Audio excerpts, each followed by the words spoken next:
Hi everyone! In this tutorial I'm going to share some tips on how to create a soft out of focus background in pastels using a combination of PanPastels and soft pastel sticks. Now the first thing that I like to achieve for this type of background here is a real nice soft effect. So I want the background to look like it's out of focus and further away from the subject.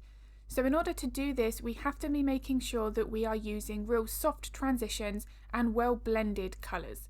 So anywhere where you've got a real colour shift or a light or dark shift between those two colours, I like to make sure that I've got a real blended soft edge between the two.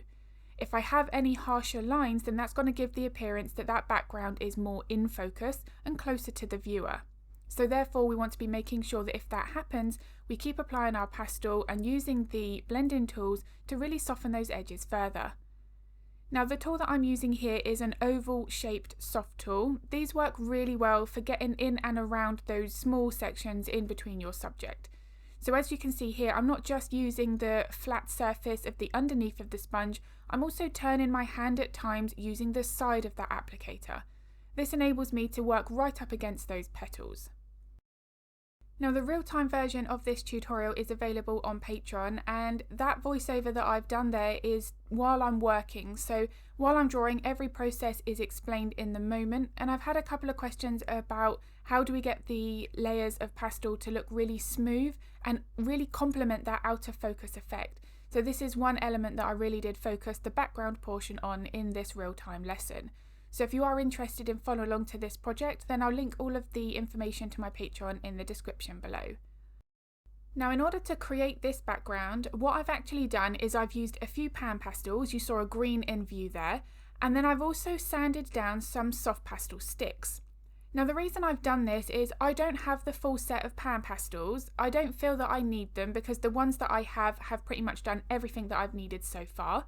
But for the pinks and purples I wanted to bring into this background, I didn't have that in my PanPastel set. So what I've done instead is just sand down some of my soft pastel stick, and then I'm picking that pastel up in exactly the same way as I would my PanPastel, and they work beautifully together. So if you do have a mixture of PanPastels and soft pastel sticks, and you're wanting to build up your PanPastel collection over time, then using your soft pastel sticks in this way works really well.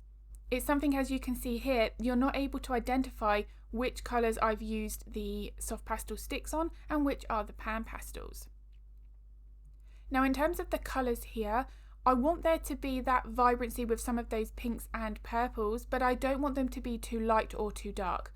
I want my brightest parts and the darkest sections of my portrait to be on the main subject, the flower and the bee. So I've kept everything in my background a little bit more muted.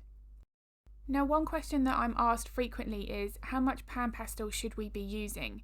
Now this is going to depend on the scenario. So for my backgrounds I don't mind using more PanPastels because I'm not anticipating going over the top with my pastel pencils. For the main subject that's different, and I don't want to be applying too much pastel at that base layer stage. So when I'm working on my backgrounds like this, I don't mind if I use multiple layers of PanPastel to build up my colours and my lights and my darks. But if I did have a background where I wanted to then come back over the top with my pencils and maybe reinforce a little bit more detail, more of let's say a bluebell background, and you wanted more of the flowers in place, then I'd be a little bit more cautious and then use less pastel at this base layer stage.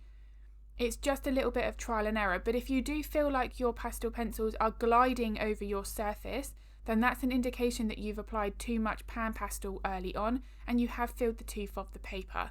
That is something that you really do want to avoid because you will not be able to get the same number of details or pencil layers on top, and ultimately then that really limits what detail, what depth and realism can be achieved. Now in terms of how thick the layer should be, for my background here I actually used a very thin layer of PanPastel. I've got quite a lot of the brown Pastelmat paper showing through, and this was intentional. It's why I chose to work on this paper colour. I wanted something that complemented this background. I really did feel that the brown paper, it almost had some of those colours there in that paper already. So in some sections where I'm using my purples, I'm just spreading that PanPastel out so thinly, like in the top left corner, that it's actually allowing more of that paper colour to show through. it doesn't look like that. This looks like I've got a really nice coverage of PanPastel, but that's just because they're blended so smoothly. If I, let's say, was working on a background colour for this that was completely different, maybe it was all blue and I wanted something like a solid colour, then I would be using far more of my PanPastels at this stage. But for this one specific subject, I didn't mind that paper colour was starting to show through with this thin layer of PanPastel. Now, if you're looking to change your background colour from the original reference photo, then I would recommend to have an idea of what colour you're going to use, what you think is going to complement your subject, either by seeing what that looks like on the computer, so if you've got a photo editing program, or maybe an app on your tablet or your phone. But if you don't have access to either of those things, then even just experimenting with colours on a sketchbook is a really good idea. This enables us to know exactly what we're going to be doing when we start our artwork. So we're not going to sit there and think, oh, should I use that colour, or will that colour work better? Because sometimes what we have in mind, and then when we start working on it, we think, you know, that just doesn't look right. So being able to visualise it in some way, paper form for a sketchbook or on a screen, just means that we don't then waste our art supplies by adjusting the colour later on, and then we're not feeling that we're getting overwhelmed right at the beginning because we know exactly what we should be doing. Now, another question that I'm asked frequently is, should we add our backgrounds first or after the subject is drawn? Now, this is a great question and there is no right or wrong answer, but I do feel that it's much easier to add the background first. For me, the backgrounds are further away, they are behind that subject, so in my mind it makes sense to add those first. But you know, there are no set rules, we can just work with what we are comfortable with. But the one thing that I would say is I do feel that adding the background in after potentially takes a little bit longer because we're having to work around that subject. Now, let's say all of the work that I put into the petals, when I then come in and add my background, I'm going to have to be very, very slow with my movements to make sure that I don't drag any of those lighter colours from the flower into the background. Because what will then happen is you'll get a lighter halo around your subject where you've accidentally dragged some of that colour into the background. And for instance, with the darker portion, like on the stem, if I had those dark greens and the black go into the purple background, that would have caused a real muddy, dull colour to that section, and I would have lost that lovely pink purple colour. So for me personally, I always do like to work with the backgrounds first.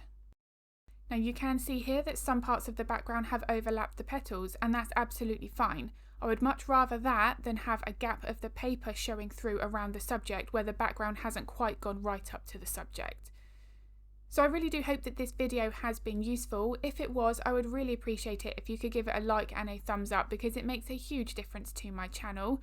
And if you are interested in drawing along to the real-time version of this, then I'll link my Patreon in the description below. You get the reference photo, line art and full material list. I do upload a couple of videos to YouTube every week, so if you would like to get notified of that content, then don't forget to hit the subscribe and the bell button. If you do have any art related questions, feel free to pop them in the comments below because I'm more than happy to help if I can. And I'm going to be uploading another video at the end of the week, but as always, thank you so much for watching.